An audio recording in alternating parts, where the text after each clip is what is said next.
Hi, I'm Dexter and I create independent videos and reports on air travel. On my channel, I make reviews of different airlines, but I'm always curious to compare airlines with each other. So I'm from Singapore, a city state that's a bit like Hong Kong, and both of these cities are always competing from food to culture to economics, business, and governance.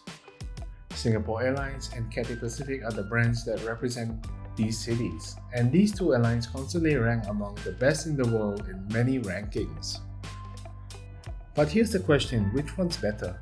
Having flown both airlines in the past year in economy class, I can help you with that comparison in this video where I compare both airlines, long-haul products, and put that question to rest. Just kidding, but let's get started. The history of these two airlines goes back into the 1940s. Cathay Pacific, founded in September 1946 by American Roy C. Farrell and Australian Sydney H. D. Kanza. They started out with a single aircraft, a Douglas DC-3 named Betsy, flying routes between Hong Kong and Shanghai. Singapore Airlines traces its history to 1947 as Malayan Airways, with a focus on operating routes in then Malaya and Southeast Asia. While Cathay has retained its original brand name since the 1940s, Singapore Airlines only adopted its current name in 1972 after splitting from Malaysia Singapore Airways in October that year. It was in the 1970s that both airlines started growing rapidly. As both are airlines of small city-states, they do not operate any domestic routes. Growth of international routes were important. Both started to expand their services to European and North American destinations. Both purchased new 747s and later cutting-edge Airbus aircraft. And in the age of alliances, Cathay gravitated to One World, while Singapore Airlines joined the Star Alliance. Prior to COVID, both airlines were winning numerous awards and recognition, so much so that they were competing for Best Airline of the Year constantly. But with everything almost back to normal, it's time to put their products to the test. I'm comparing both airlines on long-haul routes and with similar aircraft, the Airbus A350. I'll also touch briefly on their check-in processes and their route networks, as well as their hubs. So let's get started in Copenhagen and also Chicago. As you know, every flight begins with a check-in process. Both airlines offer you the opportunity to check in online 48 hours before, but the advantage of doing so is that you skip the line and get to select your seat early. However, note that Cathay Pacific requires you to be an Asia Miles or Marco Polo Club member to select your seat 48 hours beforehand and to check in. Singapore Airlines does not have this requirement. So if you're crediting your miles somewhere else on your Cathay ticket, well, you're out of luck. I could easily access the bag drop counter and head straight to the gate. Because why would you want to stand in line and risk running late for your flight when you can just enjoy a little more time to enjoy your journey? Let's get straight to the gate and the boarding process now. So we are in Copenhagen and also Chicago. Regardless of where we are departing, it seems like both airlines have got the formula right to checking in and boarding their passengers. In that sense, it's a tie, and that's not surprising because both airlines have been doing this very well for years. Both aircraft in this review are Airbus A350s, the Dash 1000 version for Cathay, and for Singapore Airlines, they operate the Dash 900 version. Both airlines have 9 abreast in economy on these A350s, the standard configuration that is recommended by Airbus. When it comes to the seats, I can say that both airlines are tied. Economy seats come with plenty of legroom and that extra bit of space in the pockets.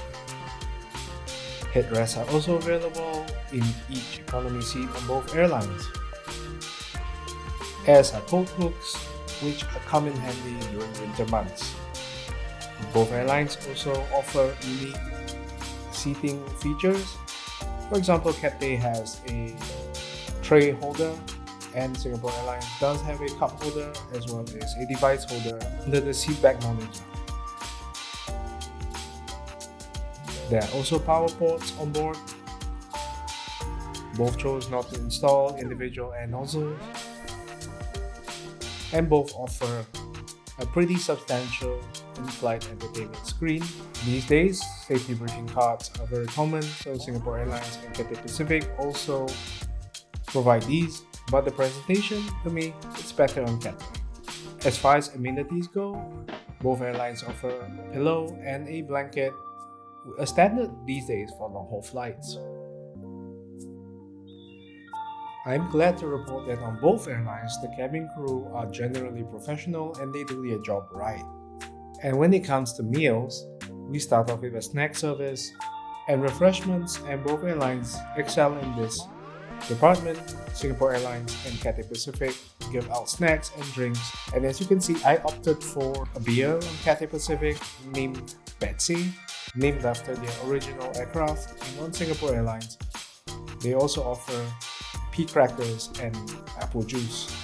When it comes to the meal service, both airlines are generally well matched. There's always a bun and some starters as well as a little bit of snack. But when it comes to meals, I generally find that Cathay Pacific's offering is slightly better. And in this case, it was supplied by Doe & Co in Chicago. As far as desserts go, Singapore Airlines and Cathay Pacific offer premium desserts. In this case, we have a Singapore Sling Ice, while Cathay Pacific offers a Haagen-Dazs ice cream bar. There's also a snack bar on Singapore Airlines long-haul flights, where you can get muffins, water, and sandwiches. You can request for cabin service on Cathay Pacific flights as well. Both airlines provide metal cutlery. Both serve comprehensive breakfasts. Singapore Airlines served me Asian noodles, while I opted for congee with Cathay Pacific. I also received a Hong Kong tea with my meal, and on Singapore Airlines, you can also request hot drinks. What's cool is that Cathay Pacific still offers passengers printed menus. Singapore Airlines doesn't do this anymore, and I really appreciate that soft touch. When it comes to in-flight Wi-Fi, the clear winner is Singapore Airlines. You actually have to pay for your Wi-Fi on Cathay Pacific, but it was easy to purchase a pass, and I didn't manage to finish this pass as I was mostly asleep. As you can see, it was pretty easy to connect. I don't know of any footage connecting to Wi-Fi on Singapore Airlines, but I'm just going to give you a brief idea of the Wi-Fi speed here.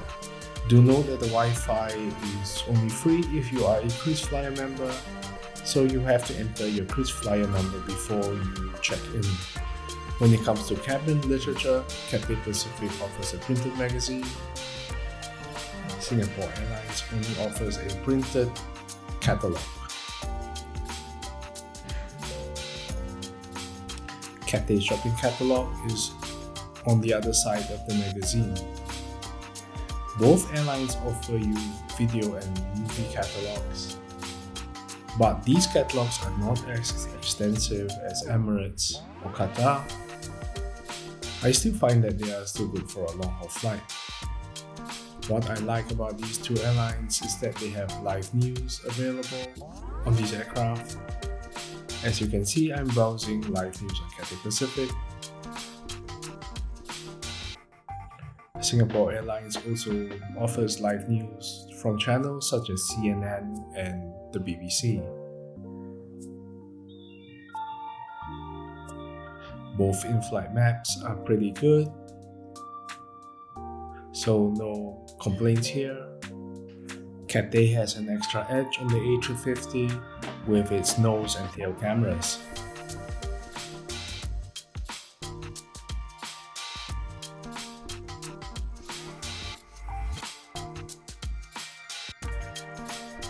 Bathrooms on both airlines are great, with all the basic features and a little bit more. Toiletries are good and they are generally very nice premium stuff you don't get on other airlines. Also, Singapore Airlines does offer an amenity drawer in the bathroom just in case you need dental kits.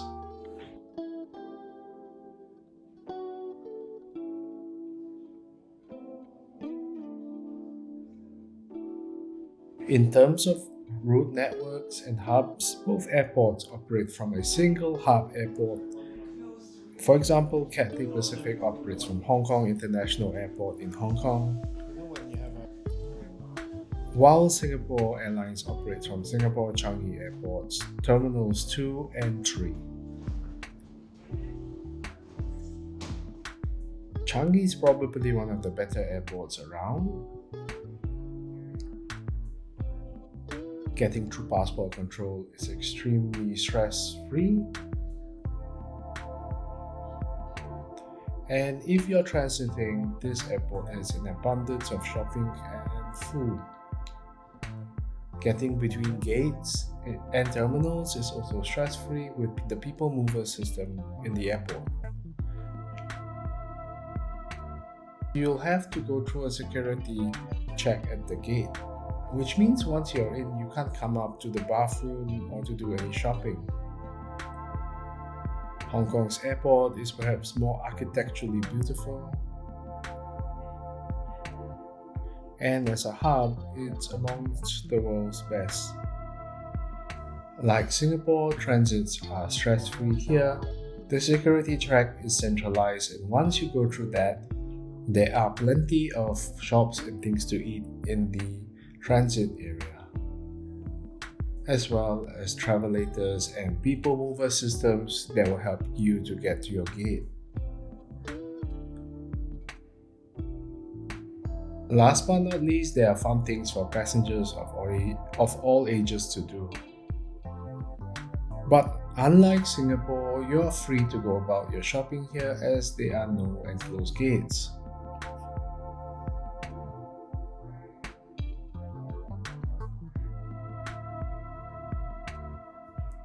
Both airlines don't actually run the airports that they use, so we can't really fault them for the flaws. Nevertheless, they're still very good airports overall.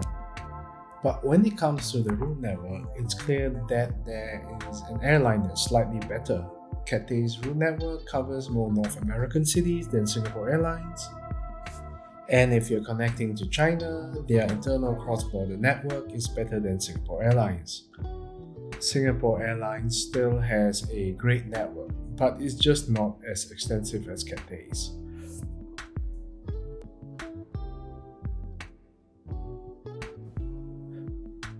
Travel is always a privilege, and I am really glad I could fly on these two airlines. And both these airlines are way above their competitors in Europe and the Americas. But if I had to say which one was better, at least for me, I'd say Cathay Pacific. Singapore Airlines is definitely a good airline, and I appreciate things like their free Wi-Fi and the ease of checking in. But on board, Cathay Pacific still does better in terms of its hardware, as well as soft touches such as the magazine and the menu. And also, their product seems to be more authentic. I know that they're from Hong Kong, from their milk teas to their congees. I guess they do a great job representing Hong Kong. Aside from the sarong kebaya, and as someone from Singapore, it's sometimes hard to find anything uniquely Singapore about Singapore Airlines. For example, Asian noodles? Gosh, I can think of other noodles from Singapore. Where it translates to service, it's hard to feel the warmth of the brand. Cathay's network is still way much better for my needs, and I hope to fly them again soon. Of course, these are just my opinions, and I'm sure you have your own. At the same time, I'm sure that you will not go wrong flying either airline. But let me know what you think about these two airlines. Are they good airlines, and which one do you think is better? And if you like my content, feel free to subscribe to the channel and give a like to this video. Every bit of support helps, and I'm hoping to make more videos in 2025 and beyond.